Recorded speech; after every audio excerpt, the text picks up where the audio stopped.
Hello, this is Dr. Grande. Welcome to this episode of Alien Lizard Humanoids. And today we're looking at a very special conspiracy theorist, particularly when talking about alien lizard humanoids, and that is David Icke. So I'm here today with my co-host. Hi, Jeff. Hey, Mike. Hey, how's it going? How are you? So any initial thoughts before we get into David Icke? He's certainly a pivotal figure when it comes to conspiracy theories. What thoughts can't you have when you think about David Icke? I mean, there are so many things that he has said, written about, spoken about at events, theorized about, really created conspiracies about. Frankly, I'm not even sure where to start. You know, there's so much that you could say there. So when you say special, I think that's probably about the best way to say it. Yeah, he's given us so much to work with. Yeah, there's a lot.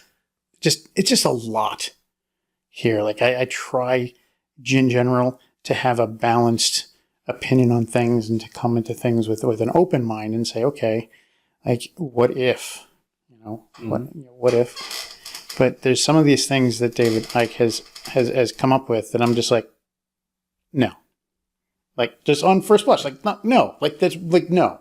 And not just that I'm trying to deny it. It's just it comes across as it's just so out there that it's no evidence behind it at all. That seems to be his thing. He kind of he's been through a lot of theoretical paradigms, right? And there's a lot of shifts in his thinking over the years. It's just a lot of, and I've got some ideas on why that is. But People who defend Icke, and wow, there are a lot of them. There are. He's got a major following. Will say, oh, don't talk about the alien lizards because that was just a period of several years in David Icke's career. And I think it is important to note, yes, he has pivoted away from the lizards. We'll talk about that. We'll get to that area. But if you think about kind of the great theorists throughout the years, right, the people who were actually scientists and came up with ideas, some of them had theories where they were incorrect. Like Isaac Newton had some theories now that Einstein later would say, you missed it, even though the math works out pretty close to being correct. You kind of missed something. But Isaac Newton never thought that alien lizard humanoids were trying to siphon energy, dark feelings and energy from the human race. Like, so to be fair, Isaac Newton was maybe off in some of his equations by a little. That's a lot different than saying that, the president is a reptile or whatever. Right. There are some scientists who were really famous in their day, in their area, who had some ideas that today we should go like, really? What? A guy named Franz Anton Mesmer in France in the 1700s had this idea of animal magnetism. We still use the term today, like in general public. Wow, he's got some animal magnetism. But his idea was that every human being and every animal creates a magnetic field, and that sometimes those fields get misaligned, and that's what can cause certain, especially mental illnesses and things, especially women swooning and fainting. And that was a big thing in the 1700s. There was a fainting couch was made for women. It was hysteria. Hysteria. Well, I think Sigmund Freud coined hysteria as a term, but there was just this idea that women had these fragile vapors and whatnot. But Anton Mesmer said like animal magnetism can fix that, and what he would do is he had these two rods that were magnetized, and he would wave them around people, realigning their things, and women would come from miles around, and like the King and Queen of France wanted to have demonstrations in their palace of this, and have women who had been having fainting spells for years, and it's really bothering me. And then he comes in and waves his magnetic rods around them, and suddenly they don't feel like fainting anymore, and they're cured and everything. And then Benjamin Franklin came forward and said, "Really, prove it." Right. Like, where's your proof? And he had people like blindfolded and had cotton stuffed in their ears so they couldn't hear or see anything, and said, "Okay, now do it," and they wouldn't feel anything, and it was completely discredited. And that's where we get the term mesmerism from, is making people believe something and then not get it. But there's things like that where people think they have evidence, but they actually don't, and it can be proved otherwise. And then we have stuff like the alien lizards. Like, Yeah, there's honest efforts, I guess you could say, right? There's honest efforts to. I think that Franz Mesmer really did believe that he was onto something and that there was evidence behind this. Yeah, and there's another theorist who thought you could you could create mice by putting out food and some cloth. They would spontaneously appear, not realizing the mice were coming in. They were attracted by Right. Didn't realize they were attracted. No, it was the cloth turning into the mice. Yeah. Yeah, so there's, I think just honest efforts, and then you have whatever David Icke is doing. But so let's look a little bit at his history, and then we'll get into his many different Many evolutions of I guess we could call them thoughts. They're technically thoughts, but theory seems a little generous. hypotheses. Yeah, there's he had some We can go with hypotheses. creative hypotheses. So David Icke was born in 1952 in England. And I believe he's in still Leicester, England. Yeah, Yeah, Leicester, England. Does he still live in the UK? As far as I know. I believe he does. And then, well, I'll let you take it from there, Jeff, because you put some history on him. Well, yeah, he was a BBC sportscaster, and so when I saw that, when I was first looking him up, I was like, that seems kind of different. Somebody who's in the public eye for something that people, that the majority of people actually want to see and want to hear. I just thought that was an interesting thing. So he's got this career in, of course, we're calling it football. What football. we would call soccer For in Americans, America. that would be soccer. Yes, So he has this career in there, and there was something that he was good at. And so we see this. I think through his early life, it was one of the only things he was really good at. Right. He grew up, as he says, he grew up in a middle class family in England, which at the time meant that he didn't have money for anything. So his family was very poor, and he had to go to school, and he didn't like school at all. Like, he wanted to stay home with his mother, but she's like, "You have to go to school," and he didn't really do well in school. He didn't like it. He didn't do well. didn't make a lot of effort for it. But he did excel at football, right? Yeah. Again, for us Americans, it's soccer. He did excel in that area, and over time started being seen as being a really good player. Like, he didn't do well in school, but other teams around, like he was recruited to the Leicester boys team, the boys under 14, and then he moved up into other teams in the youth leagues and things, and then he would then also play semi-professionally or professionally until rheumatoid arthritis would hit him in the left knee, and then that would spread to different joints in his body, and he was not able to play anymore. And he started writing reviews of games for the local newspaper, and they started appreciating it. It was kind of a spotty thing, but he was getting paid for it, and then he ended up being invited on to a local news broadcast and speaking commentary on a game. And then he just ended up kind of moving into being a sportscaster. So this was 1973, age of 21, that pain in his joints became so bad that he had to retire. So I don't know anything about rheumatoid arthritis, but I can't imagine it's very common in 21 years old. I would be surprised if it was common. Yeah. So so a unique event. A tragic Tragedy. Yeah. Right. Yeah, he was writing as a sports editor at the Daily Mail in Leicester, and then he did some work for the BBC Radio in Leicester as its football reporter, and then worked his way up, and he became a television presence with doing the sportscasting, and became really well known. Like, actually, he was sports presenter on the national program Newsnight in 1981.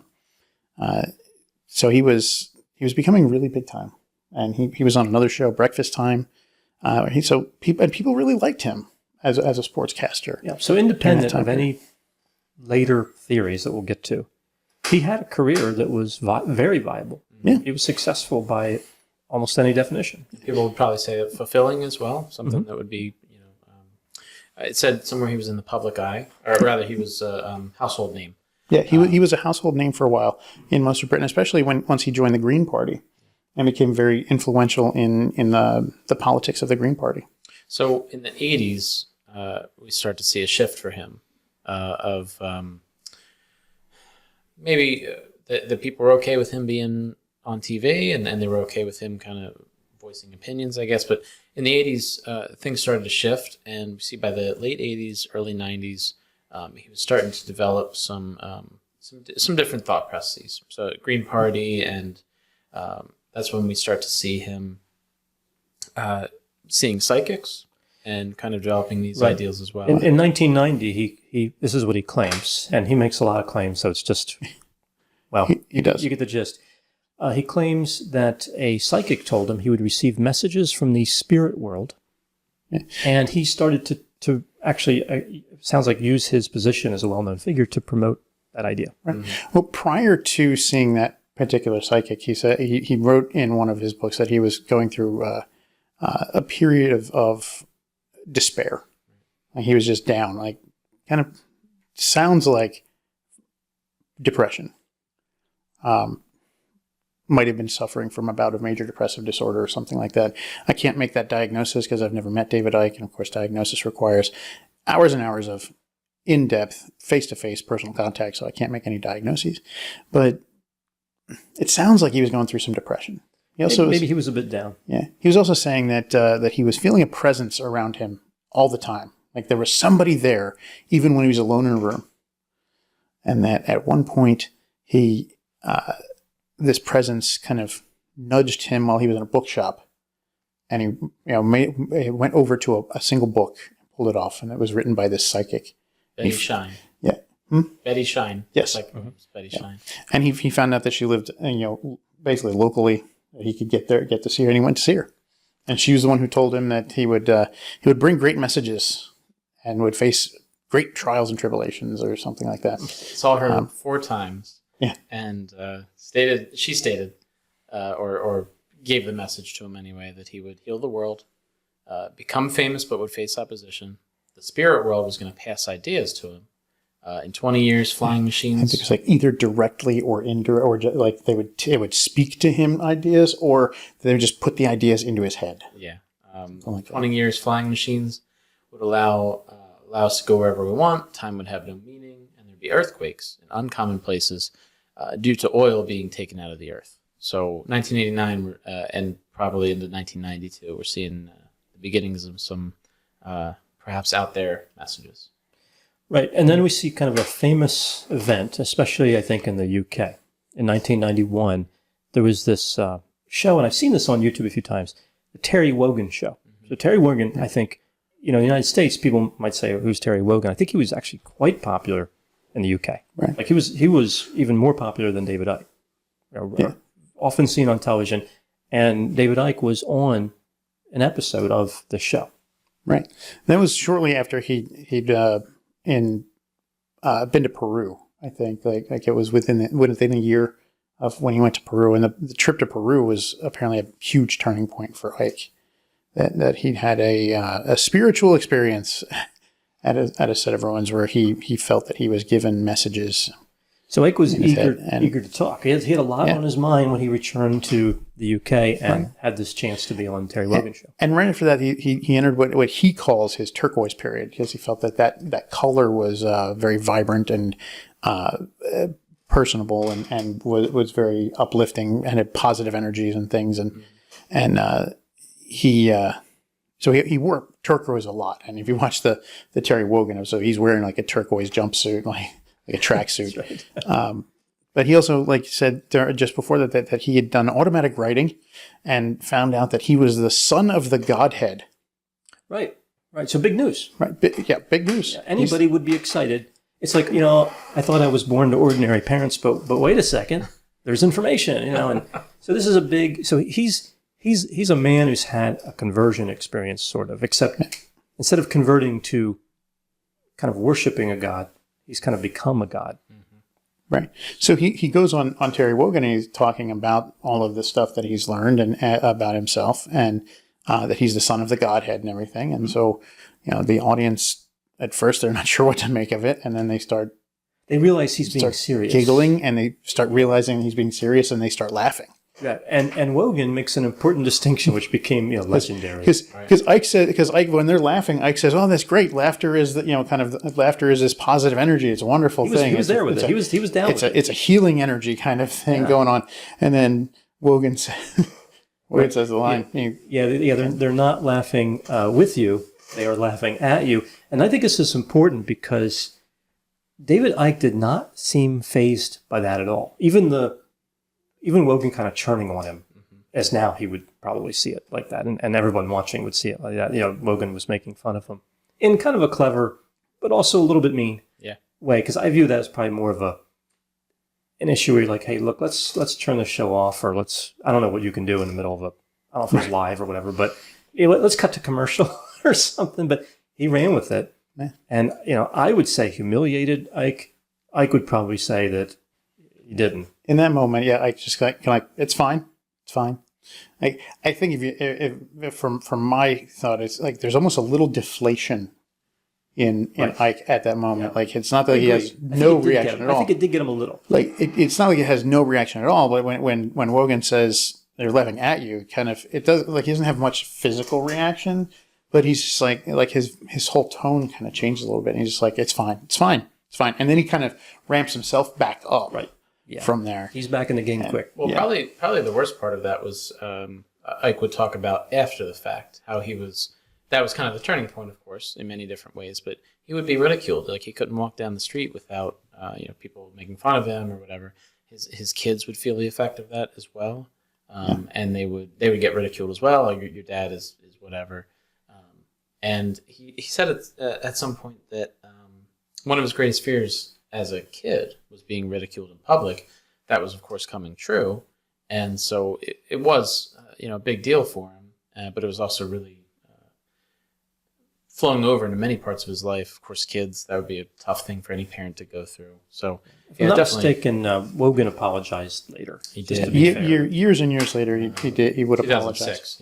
Yeah. It was a little, looking at it now and kind of what we know about conspiratorial thinking and, what might be associated with that, it kind of does seem a little bit mean to do that on television. Yeah, I mean, David Icke has some strange ideas, but he's a human being, and I think Wogan got in kind of a sucker punch there, verbally that wasn't really called for. Yeah, it really wasn't, but Wogan rolled with it, and I think that's what he was really apologizing for. Was kind of like, I sucker punched you, I hit you when you were down, and it wasn't cool of me. I'm sorry. And I don't think he was really so much apologizing for the audience, in that stuff. I mean, because he didn't have any real big control over the audience reaction. Yeah, it was him throwing fuel on the fire. Yeah. He kind of picked up the old lighter fluid and just to see if we get the bonfire bigger. Let's get it bigger. Are you guys familiar with this idea of automatic writing? Because this is the first I'd ever heard of it. I've heard of it before. It's a supposed technique for bringing out ideas in the subconscious mind. I think that it's been kind of discredited at this point, but at certain points it was even tried to be used by psychologists, psychiatrists. Another word I see is psychography. Yeah, it's the idea that if you put a pen in your hand and just start making marks on a page, eventually you produce written words without consciously writing. Yeah, your hand will start to write actual words, and it'll tell you what your subconscious mind is. It's a little bit like free association, right? Yeah, it's a little like free association, but free association is you're just doing what's coming to mind. Yeah, we're following a conscious train of thought, but you're not supposed to be consciously thinking of what you're writing in automatic writing, and it's been discredited over the years as one of those. Just one of those things, the tools I don't want to put a label on like new age kind of stuff. Well, psychics use it a lot. Yeah. So this is something. A lot of his ideas he would claim would come from this automatic writing. So I imagine he spent a lot of time just sitting there, maybe not a whole lot going on, like intentional thoughts, but he's just trying to do this automatic writing stuff. I mean, I think some people would say that he's never had intentional thoughts. I'm not one of those people, but. So let's break down some of the ideas that Icke has promoted over the years. And again, to be fair to David Icke, he has changed his mind, his theories a few times. He has gravitated away from some of the more extreme, we'll call them, colorful, bizarre, odd strange ideas, to ideas that are, I think, in some ways equally as bizarre, but I think he connects better with a wider group of people, like with the 5G stuff and all. Right. We'll get to that. I mean, some of his early conspiracy theorist stuff is drawn directly from other older sources. Like one of his first books, he basically puts a copy of the Protocols of the Elders of Zion, which is it's a literary forgery from around 1900, and it is known to be incredibly anti-Semitic. It was designed to be a statement that was anti-Jew. But he draws from it. I'm not sure whether or not he knew the history behind it when he decided to use it, but he did, and he kind of leaned into it for a little while. Yeah, he stepped in a problem area there. And he actually has a few, there's a few groups, I think, that have legitimate complaints they can make about Icke. I don't know if he's ill-intentioned, though. I don't really gather that. I think his enemy in his mind is really the evil conspirators and perhaps the alien lizards, but they're one and the same. So, but again, some of those the beginnings of those secret society ruling the world thing go back to some of those those anti-Jewish writings, and many of them are spread all over during World War II. Right. They became huge, spread in not just in Europe, but some of the stuff it came to America as well. Yeah, it shouldn't be shocking that maybe David Icke doesn't always pick up on the context of things he's reading. Like I could picture him reading that and just not connecting it to Judaism, although maybe he did. But if you kind of watch him as he goes through and his thought process, just looking at him in these different interviews, this is a guy that misses a few things in a story. Seems to. Yeah. So David Icke believed originally that the universe has an infinite number of dimensions. Although now, there's scientists who believe in a multiverse, infinite number of. And there's actually recently in some written papers talking about how it's more likely that there's a multiverse. So Icke was ahead of his time. Yeah, could have been. Although I think he got that idea out of comic books. I mean, isn't that a Marvel Studio thing, the multiverse? No, it's actually a lot of comic book stuff. It's so ubiquitous with sci-fi at this point that everybody's got it. DC has it. Marvel does have it. They're really going to start exploring it in the movies soon. But the comic books have had multiverses for. Well, does Spider-Man have? Was there some of the Spider-Man where you went to like a multiverse? Yeah, Spider-Man Into the Multiverse. Yeah. Okay. Yeah, that was actually pretty good. It was a very good movie. I really liked that. It was like based on a comic book. Animated. Right? Yeah. It was based on comic book. Jeff didn't see it. No, I didn't. I have no interest. No interest at all. But what I'm hearing here is that David Icke probably created it. It's because Jeff's an alien lizard. You know what? If that's what it is, I'll fess up. It's me. You caught me. But here's something else that I connected to Marvel Studio that I find hysterical. David Icke believes in vibrational energy, and in like the Avengers and stuff, there's vibranium, which is a really strong metal. I think Captain America's shield is made out of. It's made of vibranium, right? Yeah, don't look at me. And maybe look at Mike. Yeah, look at me. I'll field those pop culture references. So what's the Winter Soldier? Bucky Barnes. Yeah, he has a vibranium. His arm is made of vibranium. Yes. Yeah. So his cybernetic arm. Icke really missed his calling. He should have become a writer for Marvel Studio. Yeah. Well, it's really interesting is that some of those ideas that he has come back to a similar source as some of those comic book ideas. When we look at the history of it, like there's a guy named Eric von Däniken who wrote a book back in the early 60s. It became incredibly popular. It's called Chariots of the Gods. And it is, we'll probably do an episode on this entire thing, but it spawned the ancient alien theory. Right. Von Däniken repeatedly claims that he didn't make any claims in his book. He just asked questions. He's very proud to point out there's the huge number of question marks he has in the book, and everybody says I made these claims, but they never mention that there's like 170 some question marks in this book.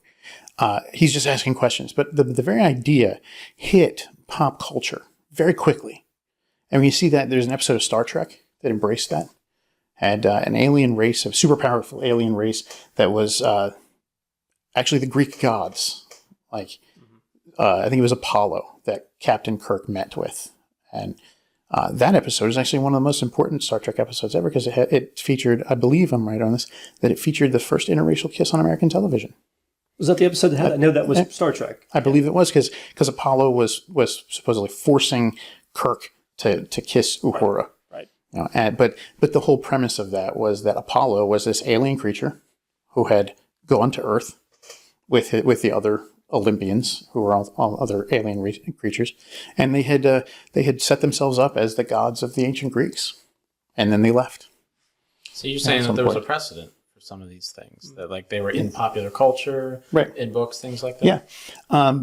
Stargate there is something essentially the same stuff with Egyptian gods. Yeah, Stargate would eventually do something different, but the character, going back to Marvel, the character of Thor, created for the comics by Stan Lee, same thing. Mm-hmm. It's the same premise that the Norse gods were actually Asgardians, which is an alien race of incredibly high technological advancement, and they visited here, and that's where the stories of the gods come from. And Eric von Däniken also talked about these alien creatures called the Anunnaki, which were actually referenced in historical sources from Sumeria and Babylonia, really, really ancient religions that looked at them. And in those religions, they were the children of the gods Anu and Naki. Anu was the sky god, and Naki, Ki. Sorry, Anu and Ki. Anu was the sky god. Ki was the earth goddess, and they had children, and their children were the Anunnaki. And the ancient alien theorists ran with it and said, well, that they were aliens from another planet, and they came here to do things. Specifically, a guy named Zacharias Sitchin created this idea that they were from another planet called Nibiru, and it's a big thing that they came here to mine gold, and they enslaved the human race to mine gold. And this is something that appears in David Icke's early works as well. Right. Like he kind of embraces that Anunnaki thing. So pretty sure he read Chariots of the Gods. Let it be known to the audience at home that I'm pretty sure Mike did all of that from memory. I did. We don't have words, we don't names. have a teleprompter. That was incredible. Let's make that known. Like I do not subscribe to the Ancient Alien theory, but I've watched a lot of that show, Ancient Aliens, on History Channel. And you proved it. That was good. Yeah. That was good. Well, that's just a brief synopsis. I could probably go on for another hour and a half on that, just with the things that I've picked up over time. But yeah, David Icke's been into those kinds of theories since the beginning. Let's take a look at David Icke's kind of founding alien theory, considering that we use the name alien lizard humanoids for this podcast. So he had the vibrational energy piece, infinite number of dimensions, we just call them multiverse. And there was a reptilian race called the Archons. They were from another dimension, so another universe. And they infiltrated Earth, not by they weren't like an infection. They created genetically modified humans. So really they essentially kind of bred with humans, although they kind of manipulated the DNA. So they didn't date or anything like that. So they were essentially alien, reptile, humanoids, and this was 250,000 years ago. Right. He said that the Archons were from the Draco. He said the Anunnaki were from the Draco constellation, but then he also said that the Archons were the Anunnaki. And so they came here and they did those things. They kind of created humanity as it is over time by genetically modifying to make hybrids, right? Over time, and that the shape-shifting hybrids became known as the Babylonian Brotherhood, or also the Illuminati. The Illuminati, the elite lizards. Yeah, they're the elite lizards, and they control the world to feed off the negative energy created by misery. Right. So their whole job, I find this interesting because I think this might have been inspiration for Monsters, Inc. I don't know, but they siphon. The Illuminati doesn't want you to know that. They're also into Hollywood, right? But they siphon off negative energy to send back to their different universe. I guess all their equipment's powered. Like when they plug in something to the wall, that's negative energy. Like they're very dependent on negative. Their whole economy is just basically built on it. Right. So they're not looking for like solar, wind. They're like, no, negative energy is where we're at. That's we're the most renewable. That's a renewable resource. Although it does come with pollution in a way, right? There you go. Yeah. Right. So these lizards sometimes fight each other, but basically they're here to enslave the planet and take the negative energy. What I think is also important to note is that Icke said that the Babylonian Brotherhood was also of reptile Aryan priests, and he specifically meant Aryan as the white race. So they're hybrids of not just humans, but hybrids of white humans, right, mixed with these reptiles in control. So this is again where there's racial or racist connotations to some of the theories that he's proposed, hypotheses that he's proposing. Right, and here probably a little more clearly, like it's hard to imagine he didn't know what he was saying there. Like you could say, well, maybe he didn't get the context in other places, if one wanted to give him the benefit of the doubt. Here he really, I think, he really aggravated a lot of people at every stage. Right, because he specifically explained that the term Aryan meant white race. Right. And that's really where people are like, well, that's really racist. Yeah, he had a lot of chances to back away from this, but he didn't. I don't know if he still has it these days, though. I'm not sure. I don't think I've heard anything about that. In fact, most of the things that I've heard recently from what he's saying is that race doesn't matter. Right. As he's trying to be on that particular bandwagon, but even that is problematic from a racial standpoint. In that a lot of what he's talking about with that connotation, he's talking about how we're just awareness, we're just consciousness. We exist, black, white. That's just consciousness with a different color vehicle. But he very specifically says that we have to throw off kind of the chains of experience. So it's very, very dismissive of people's living experience and life experiences, which means it's devaluing of their selves, their personalities. And just basically everyone's exactly the same. If we could just stop looking at people with our eyes and stop doing these things. And that can be a really attractive idea for people who want to live in a world of equality. But we have to make the world of equality. We can't just ignore the fact that these differences exist. Yeah, he's simplistic in his, and I think that's really a key word for David Icke in general. He's simplistic in these theories, but other than the alien lizards, which he's best known for, he came up with another three-part system, which he has used, as far as I know, the entire time he's been a conspiracy theorist. That is the problem, reaction, solution. I'm pretty sure he coined that term. So the problem is created by lizards or other evil conspirators. The reaction is the public believing something must be done. They react to it. And then the solution comes in the form of manipulation, like the New World Order. So basically, essentially, it's just a closed loop between us as the public and these elite lizards. Right. The elite, the hidden figures who are controlling everything, create the problem, knowing what the solution to the problem is going to be, but then they let the problem out into the world and let people panic. Because that brings up the fear. And again, this goes back to like they're trying to harvest all that fear, all that negative energy. And then once people have gotten to the point where it's kind of peaked, they'll give the solution to the problem, so that all this can come down. They look like heroes. They look like they've fixed it. The elites, as far as I've heard, the elites that they kind of believe are these shape-shifting reptoid humanoid things. All the U.S. presidents. Every single one of them. All the U.S. presidents. Who else do I see here? Various rulers, from various countries across the world. Celebrities. The British royal family are all shape-shifting lizards. And the Prime Minister. Prime Minister, yeah. And also some of the things that they, major world events. So like 9/11 being an inside job, one of the beliefs. Government in general, COVID-19 being a hoax, 5G, all these kind of things. And being these major events and these major things that those elites are using to control the people. Well, part of that, what he talks about with that now, is that this problem, reaction, solution cycle is control. It gives the illusion of freedom, right? By giving experience. The public thinks they're in. Yeah, the public thinks they're in control. That's why the presidents are all picked out ahead of time. People voting is just your votes don't actually matter.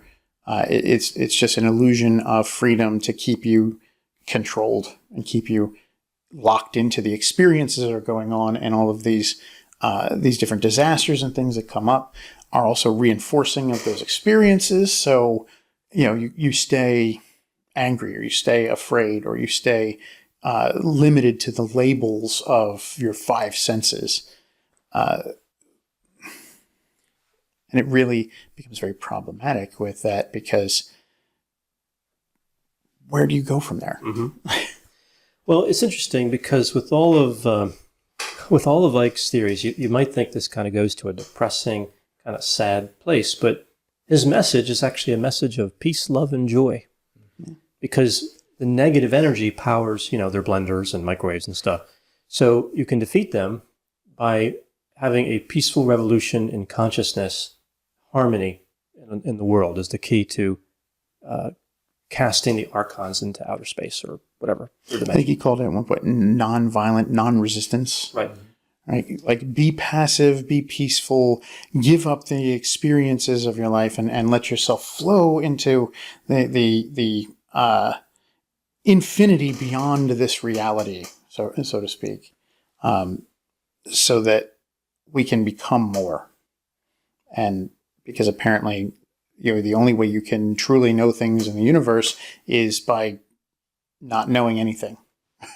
Right? Free your mind. And this isn't a new idea either. Like, this goes back into many other religions have had a similar kind of enlightenment kind of thing, where you can reach that it's attainable in life. You can get there.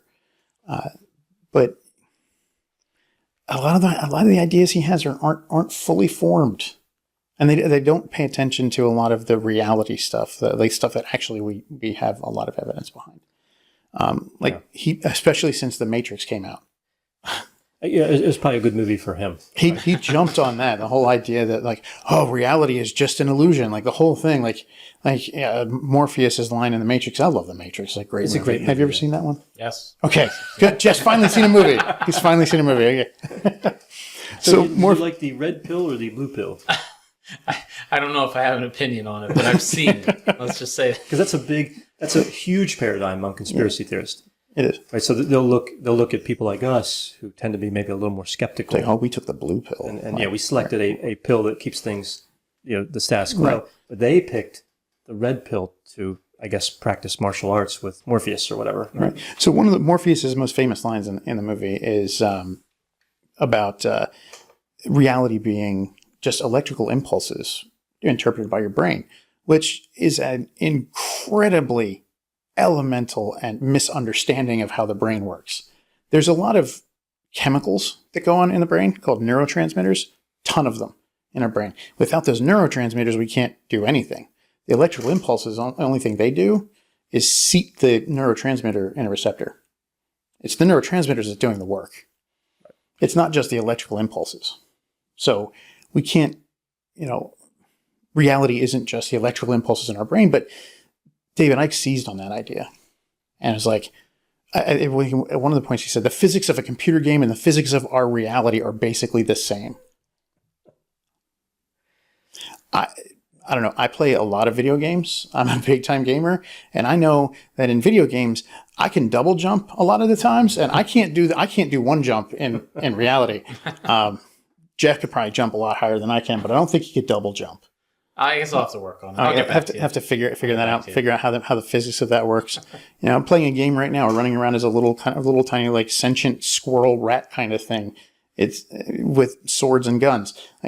It's not the physics of video games are not the same as in the real world. I mean, some games, and Gran Torino series is really known for its really well done physics engines because it's supposed to be a realistic driving simulator.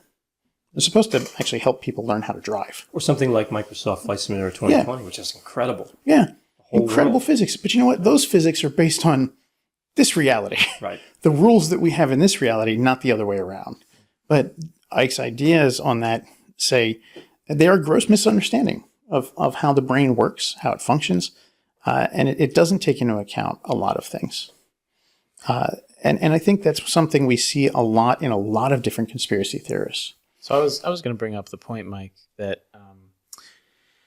with conspiracy theorists and conspiracy theories in general, you see some patterns, right? They want people are looking for big solutions for big problems. They think that if something big is happening, there's a lot of people behind it and a lot of moving pieces to it, right? When oftentimes perhaps the reality is, well, something happened and this is the result. It just turned big, right? Very often conspiracy theories are an attempt to explain something. That's what I was going to say too. They're looking for understanding. We're looking to understand certainty. things about the universe. I mean, and science is no different than that. We're trying to understand basic functions of how the universe works. But sometimes we find that randomness is the reason. Yeah. But with conspiracy theories, it can't be random. Right. It's got to be explained. It has to be explained. There has to be something behind it. Right. And that's why we see, it's an easy thing. It's pretty easy for somebody to come to a conclusion. I've connected pieces in my mind, and that's the reason for this thing happening. And we all do it, right? We all have thoughts about ourselves, about other people. This is the way it works in my mind, so therefore that's how it happened. And so that's what we see with conspiracy theories, right? And the confirmation bias, I'm looking for proof, evidence for things that I already believe, and now I believe it even more. I think I have evidence. You've talked a lot, Mike, about these ideas from David Icke coming from other things, and we see them in culture before that. And he probably had an idea, and then maybe he was reading something. Oh, that makes perfect sense. I've been thinking about that for a while. And then these ideas come out, and they're wild ideas, but people catch on to it because they're thinking, that's it. Yeah, I believe that too. This explains so many things. Yeah, I think a major part of the conspiracy theories, the theorists, conspiracists, would be the idea too that they're special. Right? Yeah. So David Icke isn't just a person. At some point he was a son of the Godhead, and the guy who figured out the whole alien energy transfer problem. And conspiracy theorists who, many who follow him, also believe that, they can never be duped. They will never be fooled, right? That's kind of a core, distrust is a core principle. So they know something, they're special, a gift from God, perhaps, a gift from David Icke, where they can connect the dots. They love that, connect the dots. If you're like running away from conspiracy theorists, if they're chasing you down the street, pull out some dots, whatever physical representation of dots, and throw them on the ground behind you. Hours. They'll spend hours connecting those dots. Put thumbtacks and get some up. Thread. Put thumbtacks up on a bulletin board with pictures, and then just leave a ball of thread nearby, and that'll help out. But yeah, there is this sense of, in conspiracists, of needing to have special knowledge. Needing to be the only one to be part of an elite group themselves. Right. Like there's an elite group out there controlling things. Well, maybe I need to be part of an elite group too. And there was an experiment, I was reading about it today. It was really interesting, where a group, two different groups actually did similar experiments without knowing what they were doing, and that they were doing similar experiments. I mean, where they took people who. They took people and gave them a conspiracy theory, right? They made up one completely out of the blue. I think it was that a smoke detectors. This is what they made up. That a manufacturer of smoke detectors, which they named and does not exist, the manufacturer does not exist, had been, and this was in Germany that they did this experiment. So in German housing law, there has to be hardwired smoke detectors. So this manufacturer of smoke detectors, fictional manufacturer, was creating smoke detectors that were emitting hypersounds that would cause nausea, gastritis, and depression in people in those buildings. Mm-hmm. And they told these people this, and they said to one group, they said that the majority of people who believe this is 81% of people that we told this to believe this, and 19% don't in the general German public. And in another group, they switched those numbers. They said 19% of people believe this, 81% don't. And what they found, which is very interesting, was that the more people in the group with the lower number, that 19% being people who didn't believe this, or who did believe this, the smaller number of people who accepted it tended to have, that group tended to have more people who ended up buying into the conspiracy theory. People that basically showed that people tend to go toward, in conspiracists, tend to go towards the one where people don't believe as much because it's more esoteric. It's more unique. It's more small group of people. And it also kind of explains some of the reasons why David Icke pivots so much. Because as more people start to accept it and he starts to see more people becoming accepting of these ideas, it's no longer an elite idea. And so he pivots to something else to have more unique knowledge. So he can keep himself in that. And David Icke does fit kind of almost if we have a profile of a conspiracist, he fits with it. And there's several key points. Like conspiracists tend to have less education. And not that they're stupid. I don't think any conspiracy theorist is stupid. I think many people are very, very bright, have a lot of intelligence and potential for intelligence, but there tends to be less formal education. Look at those people in the Flat Earth documentary we talked about before. Yeah. They were incredibly smart. Incredibly intelligent. Some of them are engineers, bachelor's degrees. It's great. Incredibly intelligent.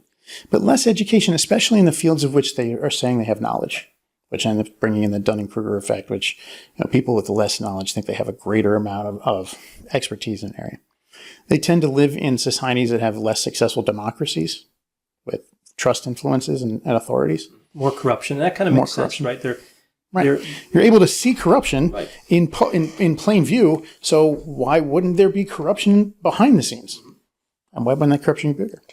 They tend to belong to groups that feel that they should have more power and influence, especially in America and Great Britain, the kind of middle class and lower, like middle and lower socioeconomic status. A lot of people tend to believe that they should have a lot more influence on things, especially when you're looking at, hugely successful people who have billions of dollars. And a lot of the times it's because the message that we've been sent is from childhood is, if you work hard, you will succeed. But that's not necessarily true. No, that's not necessarily true. And I think a lot of them have had poor experiences with the system. They view as the system. So instead of blaming themselves, instead of blaming their community, instead of blaming different economic principles, whatever, they blame a relatively small group of evil conspirators who are powerful. Right. So it's a definitive. Yeah. It gives them an enemy. Yeah. If we can't give up this sense of, if I work hard, I will succeed, because that's my goal. Like, I have to work hard. If I work hard, I will succeed. That's the mantra. It becomes so ingrained in especially America and Britain that if I give that up, what do I have? I can't succeed if hard work isn't going to do it. But I see all these other millionaires, and I see great examples in the media of people who worked hard and succeeded. We have Bill Gates, we have Mark Zuckerberg, we have Steve Jobs. Right. What did they do differently? Right. They were alien lizards. Right. But they're either examples of how I can be, or they have to be the enemy. Right. That's the key. Because it can't be that the hard work isn't working. There are people working 3-4 jobs at a time, 100 hours a week, still barely able to pay rent. Yeah. Well, and those are people more likely to. Yeah, you've heard of the loser theory, right? And then we don't mean loser in a mean way, but people who tend to lose gravitate toward conspiracy theories, and we've seen it with elections, right? Losing parties tend to think that there was some like a rigged election. Right. It's just human nature. If you're voting for somebody and you believe that they should win, and you talk to people who are like you, and they're voting for the same person. If you're bad at math, even if you're not, you might think, well, everyone's voting for this person. Everybody's voting for this person. Everybody I know is voting for this person. Right. Now, I want them elected, and they didn't get elected. That must mean that I'm broken, or there's a conspiracy. You're not going to say you're broken. You're wrong. You made a mistake in your calculation. Either I'm wrong, and people, we can't handle being wrong. It's a brain thing. But... people who become conspiracists tend to belong to special political organizations or religious groups a little bit more often than the general public. They tend to often also use their intuition or gut feeling when making decisions. They know because they can feel it, right? Or they're getting it from a spiritual. Right, and we see all of these things with David Icke so far. Like, he very much is a gut feeling, go with the flow. Like, don't think about things beforehand, just go. Like, just do. Because, otherwise you're going to be letting your experiences tell you what to do, and the experiences are from the problem, reaction, solution. Right? Problem, reaction, solution. So definitely use your gut feelings. And then tend to see connections more than most people do. Also, where connections... reference connections where connections don't exist. And this is a human thing. Everybody does it. Everybody does it. It's called pareidolia. Everybody does it. The biggest one is seeing faces and things. Like if you put, it's the reason why we have emojis and emoticons. Like we see two dots on a line, that's a face. Right? Everybody does it. You look up in the clouds, you can see a bunny rabbit in the cottony clouds. We see things that aren't actually there because our brains are trying to interpret things and make sense of the world. The way that we see it. If you ever read the book Amusing Ourselves to Death, it talks all about seeing what we know in nature, and so you see an outlet and two eyes and a it looks surprised. Every outlet in the United States looks surprised. Right. Every single one of them. Yeah, so just that idea and the concept of we're always looking for the things that make sense to us. Right. And so we start making connections. But it seems that the conspiracy theorists, because they're going with their gut, start making more connections without needing evidence and not trying to corroborate them. Once they've made a connection, that's it. That connection's made. It's absolutely true. So I'd read about a study, and they were looking at what drives people to conspiratorial thinking and what can keep them from that ultimately. So they started looking at what people do to achieve their goals. Okay, so they had two different things they were looking at. People with a promotion-focused orientation, so they aim to do everything in their power to achieve their hopes and dreams. Okay. On the other side of that, so these people tend to feel a high degree of control over their lives and their future, like that they can accomplish things. So on the other hand, there are those with prevention-focused orientation. Those people act diligently to protect the security they already have. So they may feel like they don't have a lot of control over their lives and their future. So this group of researchers conducted 3 different studies, 3 different groups of people. The results indicated that those with the promotion focus, those who feel like they have more control over their life, were less prone to entertaining and believing conspiracies, right? They were kind of goal-oriented. I know where I'm going, and everything in my way, I'm going to be kind of skeptical about. Now, on the other side of that, the people with the prevention focused, all right, so if you don't feel like I have a lot of control, I'm trying to protect the security I already have. Those people saw this conspiracy theory as a threat and may try to believe it and may try to understand it and maybe try to mitigate the risk of that so they can maintain their security.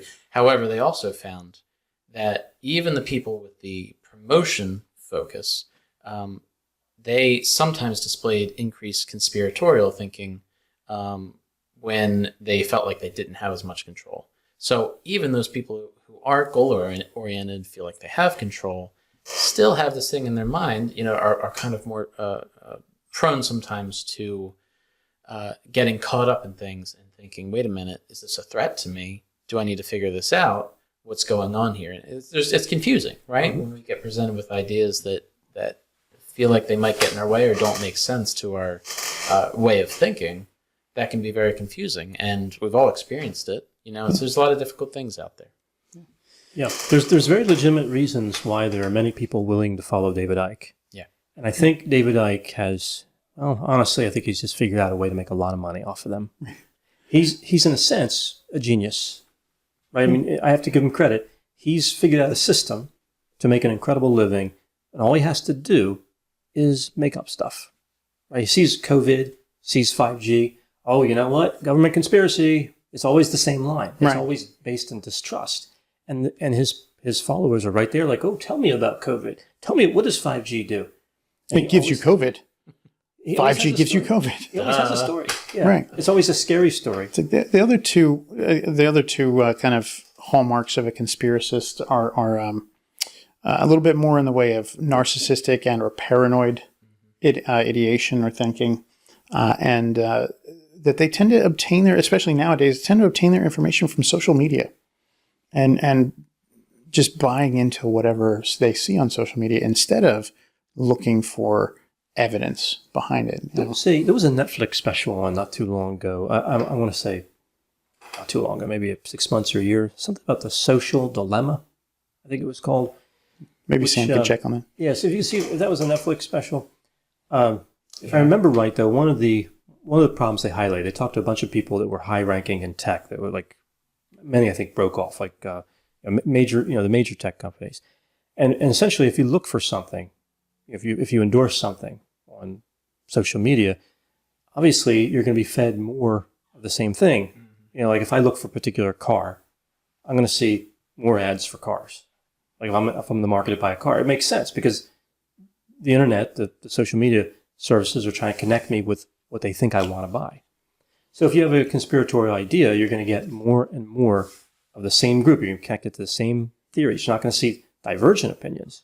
It's just going to keep leading you back to this idea that you're being you're being taken away with all this information. It's the same. You're thinking, well, it has to be true because everything I look at on social media is telling me that I'm right. I hate those algorithms. I bought a toaster last week. I've got nothing but toaster ads on my Facebook for last week. Like, I don't need another toaster. I already bought one. It needs to register the purchase and leave you alone. Right? Okay. Accessories. If I looked for it and didn't purchase it, maybe give me some more ads. I might find one I really like on the ads. But if I made the purchase, take that into account. Come on. You guys can do that. Maybe now you need a gas-powered one? Maybe that's your next purchase? No. I don't like gas-powered stuff. I'm more of a smoker kind of guy. Smoke just does not make a good toast. Like, it does not. All right. So, yeah. So we see that the followers kind of have a way of thinking. Icke has a way of thinking. And I think that David Icke, if I'm kind of stepping back and kind of... I think that way of thinking, what it doesn't always take into account is critical thinking. Right. It's just thinking. It's kind of acceptance thinking. Well, it's based on distrust, right? Wherever distrust will lead you, that's where they end up. Like, so whatever reinforces the idea of evil conspirators. So like the anti-vaccination and the moon landing and the flat earth and all the... And the universities are indoctrinating people with leftist ideals. All of it. They buy into many theories. Yeah, it's rare for a conspiracist to have one diehard theory. Right. And, Alex Jones is another one. I would say that David Icke and Alex Jones are the two principal, money makers off of conspiracists. Yeah. And they're both brilliantly effective at separating people's money. So I don't know about siphoning negative energy to other dimensions, but siphoning money out of conspiracists' pockets, they're absolutely. They're as good as the lizards. Right. If not better, because I don't see too many lizards with the money from those kinds of things. So one thing I wanted to highlight was... you know what? Are the alien lizards getting that extra 1/10 of a cent off of the gas? Wasn't that the plot? Wasn't that the plot Definitely. of Superman 3? So Superman 3 was rounding off, a lot. It was embezzlement through rounding off in the computer stuff, which has been used in many, many other TV shows and movies. But Superman 3, I think, was the first one to do it. Richard Pryor. Richard Pryor was great, but the alien lizards, I think they're getting that extra 1/10 of a cent because every gas price is 9/10 of a cent, $2.99 and 9/10 of a cent, $2.99 really. That's where the alien lizards are getting us, is pumping the gas prices up. There's no reason for that. So one of the things I wanted to highlight was, and we've all experienced this, right? Because we've been talking about conspiracy theorists, and when we encounter people with different beliefs, right, especially outlandish beliefs. We are all, to some extent, prone to perhaps making fun of that person, mocking their beliefs, something along those lines. So when we look at research or writings from people that research these things that don't help with situations like this, when you encounter conspiracy theorists, mocking their beliefs, making fun of them, arguing, writing comments in social media posts.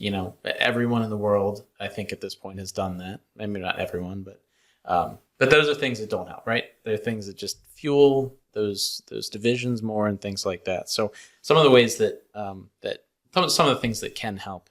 So I talked before about the sense of agency. Feeling like you have goals, feeling like you can accomplish things. Something that is perhaps missing for some conspiracy theorists. Therefore, they try to find certainty in other ways, or try to find meaning in other ways.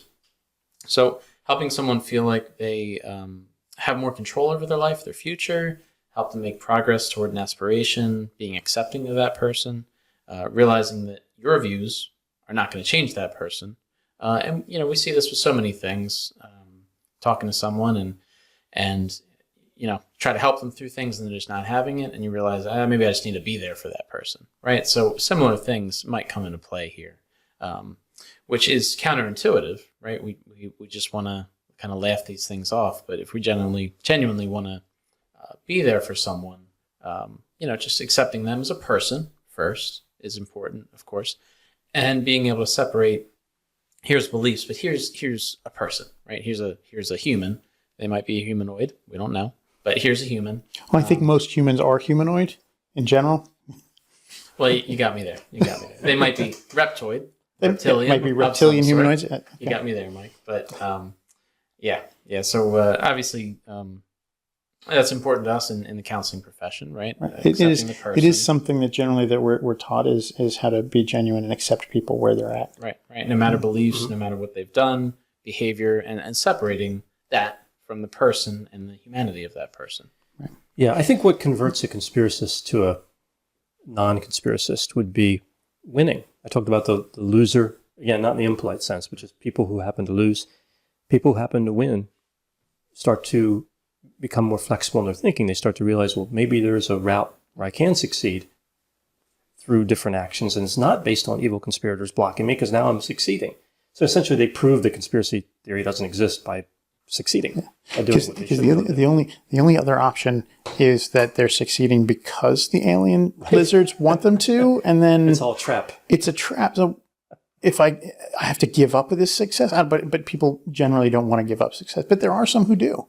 There are some conspiracists who live on the streets because they don't want to be part of that system or that society, and then that is their choice. That is absolutely their choice. I do want to ask you a question. What's one of the conspiracy theorists that you think of as when you hear the words conspiracy theory? What's the first one that comes up for you?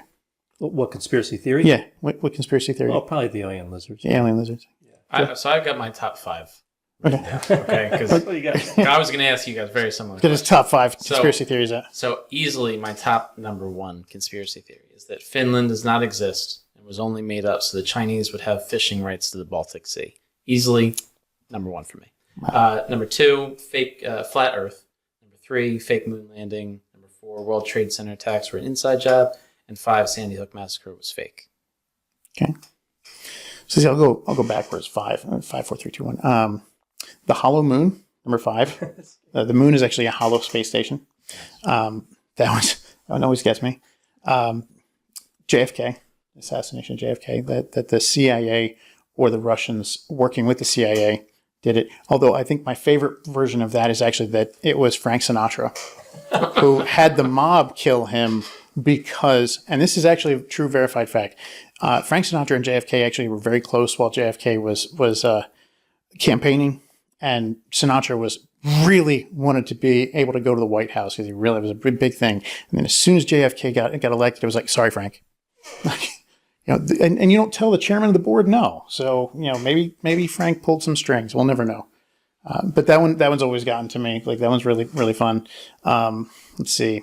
Number 3, there's, of course, the ancient alien stuff. Like, that's up there. The Templar treasures. Mm-hmm.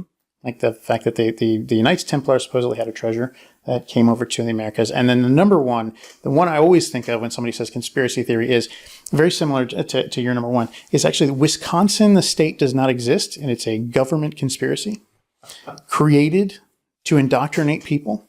And if you ever meet someone who says they've been to Wisconsin, then they have been brainwashed. If you ever meet someone who says they come from there, they are a government agent. And they're going to try, if they can try to convince you to go to Wisconsin, it's because they're trying to brainwash you. I heard that when I was 13 years old. I've never forgotten it.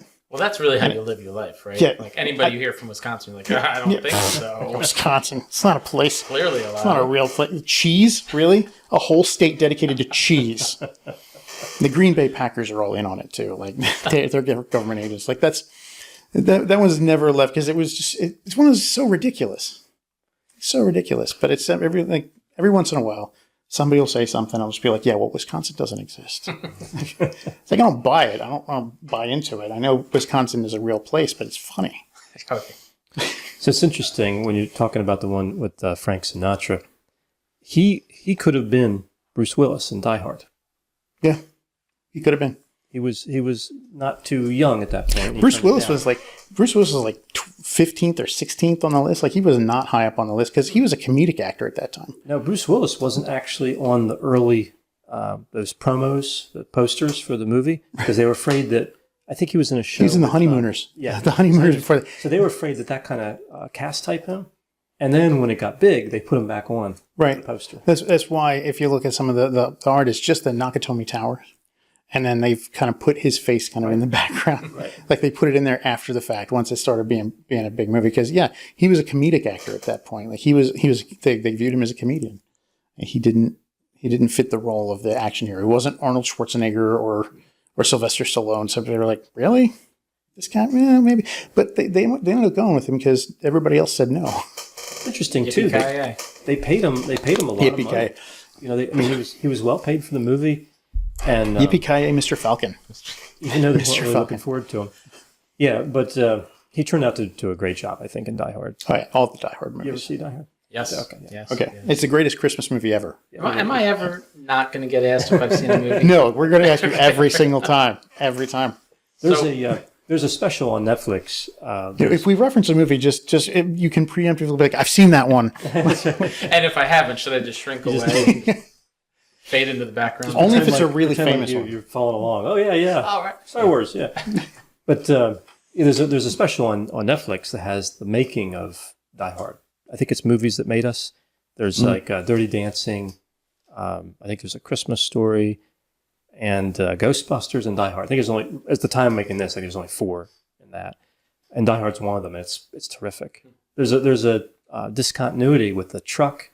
I never picked it up when I watched the movie, but the truck backs in the beginning. Right. The terrorists come out, Hans Gruber and Alan Rickman. The truck is empty behind them. But later, there's an ambulance in it. Yeah. And apparently they caught that in post-production, and they're like, we can't. There's nothing we can do about this. Like, it's a good scene, but a lot of people don't realize that because this is so far between when you see that and see that. But one of my favorite, tidbits about that is, and spoiler alert, Hans Gruber dies in Die Hard, is how they got Alan Rickman's response to that, like how they got him to do it. Like they worked with him so much about doing the fall. It was a fall of like 10 or 15 feet into a big airbag, which is how they do those kinds of things. And the stunt coordinator was like every time they practiced it, he would be holding onto his hands and he'd let go on 3. It'd be a 1, 2, 3 count. 1, 2, 3, and he'd let go and he would fall and he'd try and make a face. Okay, and then when they went to go live and film it for the first time, the director went to the stunt coordinator. He's like, "Let him go on 1."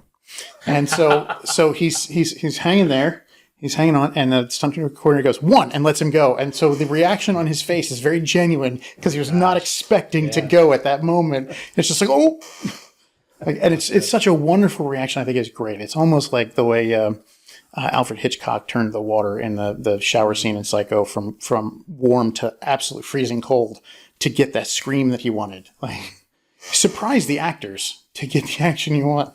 It doesn't win you friends, but it gets you a good shot. Mark of a good director, perhaps. Knowing what to do at just the right moment. Well, these days it would probably be a huge lawsuit, right? Like, probably. Yeah. But, that'd be also the mark of a good alien lizard humanoid, like knowing exactly when to institute the problem to get the biggest reaction. That's right. So you get in for the solution. But, but alien, most directors and Hollywood actors are, in fact, according to Icke, It's true. lizards. Yeah. So it makes sense that they're good at that. Yeah. Right. Trust no one. Getting negative energy is their specialty. I think it was interesting, like almost any, conspiracy theory that you apply to the higher ups in Hollywood also ends up being accused of having anti-Semitic connotations, because there are actually quite a few individuals of the Semitic background in higher up positions in Hollywood, and has been for years. Yeah, well, often, but I don't think that's because they're Jewish. I think it's just that's Hollywood. Yeah, it's. I think it's how it worked out. But conspiracy theorists see that, and of course they can take a little bit and then add distrust. Make connections. You add enough distrust, you can get pretty much whatever you want. We're making connections. You see all this one group of people being very successful over here, and it must be because of, for some reason. It must have a specific reason. If you can find a reason underlying that, well, that must be it. Even if it has no evidence whatsoever. They don't need evidence. No. Conspiracy, they're free of evidence. Evidence free. Yeah, just start writing a book, start doing speaking events, and I guess at that point, that's where the money comes in. We'll have to popularize the Wisconsin isn't real thing and just kind of try and monetize that. I'm surprised you're not writing the book right now about Who says I'm not? Well, wait a minute. That sounds like something a we talked before about the secret ways to make to be a millionaire. The secret ways to become wealthy. To start a cult would be, that's one idea. Yeah. I talked about, like, that's, Hey, we could cults can give you everything you could want. Oh yeah. A very compact package. But what about a cult that also has conspiratorial beliefs in it? You can get best of both worlds. So you have a cult that has popular appeal to a wider group. They can buy books and stuff. Right. We can tie. We call the Illuminators. Right. We tie in, kind of make it almost like they do it all the time in business. Like make it almost like the Illuminati, but not quite. Just so we don't get sued by the Illuminati for taking their name. But then Humanoids, maybe. Maybe that's a good. That might be what we call the people who join the Illuminators. Like there's the Illuminators and your Illuminoids if you join them. Not Illuminoids, Illuminoids. Don't get confused with any kind of metal or anything like that. Yeah. And don't call it aluminium. Right. I'm sorry, British people are wrong to say aluminium. It was originally coined as aluminum. Well, if we were going to get any negative comments about David Icke, now you've just insulted We're us. absolutely going to be getting negative comments about the aluminium. It was actually coined originally as aluminum, and then was weeks and weeks later called aluminium by someone else, and that one became more popular in Britain. But the paper that was in wasn't published in America until years later. And so Americans got the one that had aluminum, and that's why we say aluminum in America, and they say aluminium in Britain. Very popular on Top Gear. Yes. Yeah. Yeah. It's a very controversial thing. James May always says, tries to correct people who say aluminum, but he should do his research. I'm pretty sure Jeremy Clarkson says aluminium. Yeah. It's a that's a very popular way of saying it in Britain. And has been, and it's a point of contention between certain, British people and Americans. And I just, get into it because I think it's funny. Well, I think just having watched Top Gear so many times, I really like the way they label things for cars, like the boot, the bonnet. Like it's great. The chassis. Top Gear is a great show. Well, it had those three guys on it. It's way cooler than how we call things. Yeah. Yeah, they just came out. I think they just came out with a new Top Gear. On one of those PLoS channels or something. So the guy's got in some trouble. Jeremy Clarkson got in trouble. And that's a conspiracy theory in and of itself. And they went to Amazon, which they call Amazon, I think, right? That's called Amazon. And it's Grand Tour. The Grand Tour, yeah. I've seen all the Grand Tours. They're really good. I really like them. Well, I think they came out with a new American version. Yeah, I never watched any of the other versions. Well, they had the American original Top one, Gear was the original American one, but I think they recently. Did they do another one? Oh. This year, I think, came out with a new one. Yeah, I think I watched one American Top Gear. It just seemed like they were trying to remake, more popular episodes of the British version. I was like, no, it's funnier with the. It is. The British humor is why you watch. Yeah, it really is spectacular. So, yeah, I mean, it's still there on Grand Tour. Like it really is. Those three guys are what made the show, and some creative editing and some clever, experiments and stuff. But they made it, and it's there. I'll tell you what we're talking about this just real quick. There's a show. Richard Hammond did a show with Tori Veleci from the MythBusters. It was on Amazon. It was absolutely hysterical. It was basically a show of like how would you get off of a deserted island, like and showing how they could use science to do different things on that island with just what they had there. Nice. And like it was a really really fun show, and like the writing they had and conceit around it was really funny because they just told a story. And they showed these things. It was really nice. Really good show. I liked it. I think Richard Hammond was famous before Top Gear. He was an actor. Yeah. Pretty popular. And I think he was an actor, radio host. He wrote books and I think he was before Top Gear. Quite well known. Yeah. And of course he was in a horrible, horrible accident in Top Gear. Almost killed him. Just I think he was in a few, but there was one really, really. Yeah, they've never let him forget the fact that he's rolled things. There was one where I don't think the dangerous one was trying to break some speed record, like unofficially. But there was another one, an electric car where it caught fire. Pretty scary. Yeah. A very expensive electric car, a supercar. Well, not so super when it melted, but right up until that point, it was performing amazingly. It was super. It was super until it wasn't.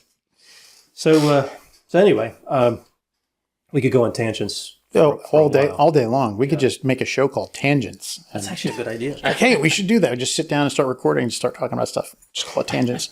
Yeah. Well, maybe we could weave that in. We could have one where we answer comments, and we could weave in tangents, and kind of frame it out. What's your favorite episode of Tangents? I don't know. Oh, there was this one where that. This one reminded me of this thing over here. Yeah. So, all right. So that's David Icke. Any final thoughts about David Icke? So I would and also would not recommend going on David Icke's website for many reasons. But he has a forum on there, the message board kind of thing. And, if you wanted a conglomeration of ideas, if that's ever what you're searching for, you will find it there. And, any idea you could possibly think of, it's on there. So if I wanted to write a movie script, I should just go there and try and grab some ideas. Just copy and paste, and just like whatever random order you want, just put them there, and it's destined to be a hit. Right? That'd be interesting. So I would recommend it just because it's entertaining, I think. But I also don't recommend it because your mind will start to spin very quickly. It's a lot of stuff. My final thoughts, just going back to like, how do you deal with somebody who's espousing conspiracy theories? Just one of the things that I can say is the last thing you want to do is insult them. Now, if you're trying to come at and have a logical, reasonable debate with someone, the last thing you do is engage in the ad hominem attacks. Like as soon as you say any kind of insulting word towards them, you just lost all credibility in your arguments. Like you're now getting into personal attacks, and that tends to be the worst way to handle a thing, because then he puts them defensive, and it's just not great. Well, and if you look at the nature of philosophy, truth is impossible to figure out, right? So who knows? Yeah, the wise man knows that he knows nothing, which is, something. Again, David Icke quoted Socrates in one of his things saying exactly that. But yeah, while we can't know things, we can still say these are supported by evidence, right? And there's things not supported by evidence. But I think it's to be, being open-minded, not in a sense where you're actually necessarily going to believe conspiracy theories, but just understanding that there was a thought process that led them there. And that's what that's what I try to understand when talking to conspiracists. Okay, okay, fine. We may not believe the same thing, but show me how you arrived there, right? And really be open to the journey, because sometimes there's a real clear kind of fault line that develops. And like, oh, I get it. Yeah, I think the difference between a conspiracy theory that someone's believing and like a delusion that we might see in something like schizophrenia or schizoaffective disorder is the internal logical consistency of it. Uh-huh. That there may not be any in a delusion. It might just be based on experiences or randomly misaligned brain chemistry things going on, and the person just fully believes that you're not the person I met yesterday. You're wearing their face, but you're not the person I met yesterday. And that's just, again, a gut intuition thing. But the conspiracy theorist is going to generally have more well thought out logical train. The logic may be wrong. It may have a fault in it somewhere, but there tends to be some logical consistency that we don't see in delusions. There might be some level of truth there that's been kind of bent or twisted over the time that they've believed it. Yeah, and I think expanded, right? Like there's kind of like a line that they follow, and then it ends, and then they start theorizing about what direction. Like you're following somebody in the footsteps, the tracks. Did they go left? Did they go right? Which way did they go? And there's footsteps over there. I'll follow those ones. Right. No, these bare footprints. It's still them. And then I'll follow a smell. Then I'll follow a sound. Then I'll whatever. I'll try randomly moving for a while, and they end up in a place that's very different than where the trail actually stopped. At that point, they follow negative energy. That's right. There's a growling. What's this growling sound coming from the cave? No, it must be my friend, and they're just really hungry. It's a bear. But there's some dangers. There's dangers too. You're now following a bear. That should have been obvious from the footprints. But again, there's a fault in the logic or a fault in the thing that is based on. Again, we get back to that slightly lower level of education. And that slightly lower level of education can be just in a specific topic. Mm-hmm. Because we can see people who are very, very intelligent and very, very educated, people who have 2, 3 PhDs, falling for certain conspiracy theories. Especially when they're in pain and when they're afraid. Yeah. Right. And I think we kind of saw that with COVID and 5G. You had a lot of new entrants into the market, a lot of new conspiracists joining up because of the massive fear, especially COVID. I think people realize 5G is is harmless. But, COVID, there's a legitimate reason to be worried. There's no reason to panic, but it's easy to panic. And it's easy to start thinking, I can find safety by believing that the government's actually controlling this. And now I found answers. Yeah, now I have a way to protect myself. I just have to watch out for the evil conspirators. I do have to say, I am a little bit disappointed that I didn't get a COVID arm. Like when I got the vaccine, I didn't grow a third arm. I'm a little bit disappointed in that. It would have been handy. It literally would have been handy. It would have been great. But no third arm, unfortunately. And no magnetism. Right, I was about to say. I'm not magnetic. I'm not. Anybody And especially have not that really odd sort of magnetic that I can actually attach aluminum. Or brass. Right? Or brass, key, but only specifically to certain points on the body. Like, that's the thing. Like, it's a special kind of magnetism. it's a special type of it's animal magnetism. We bring it back to the beginning. calling back right. to the Anton Mesmer. So on that point, we'll wrap up. Please put any thoughts about this podcast, about David Icke, or any conspiracy theories or way conspiracy theorists think, anything like that. Please put Or your if you like thoughts. my beard. Any tangents in the comments? Anything, as well. tangents, yeah. If you want to throw us out some topics for the show, tangents, That's we right. could do that too. We won't really use them. We'll go on a tangent. But Yeah, we'll start with the topic and then be like, you know what? I heard this one thing. that's the downside of tangents. But Please be kind in the comments. so yeah, please populate the comments with your thoughts and opinions. We always appreciate it. We hope you enjoyed this episode of Alien Lizard Humanoids. We will talk to you soon. Thank you so much.